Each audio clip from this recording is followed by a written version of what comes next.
Často nás hodnotia ľudia, ktorých vôbec nepoznáme. Mnohokrát sme hodnotení ľuďmi, ktorí nás reálne nepoznajú. V dnešnom videu si priblížime, aký je rozdiel medzi hodnotením a zhodnotením.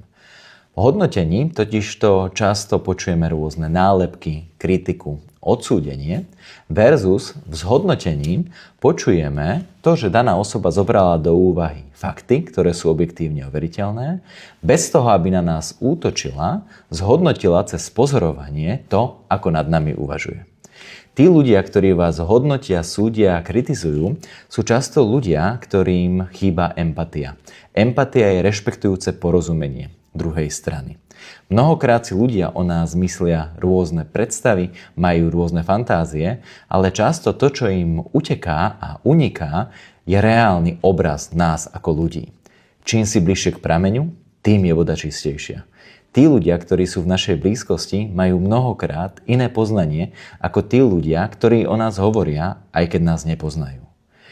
Ten človek, ktorý má na vás telefónne číslo, by mal prípadnú spätnú väzbu povedať vám a nie povedať ju o vás.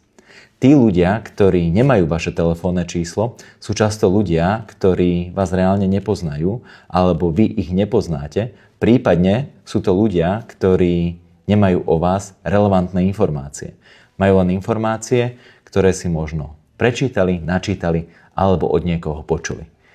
Preto je dôležité, aby sme vždy začali sami od seba a mysleli na to, ako hovoríme o druhých ľuďoch a či to, čo o nich hovoríme, je naozaj pravda, alebo si to len my myslíme.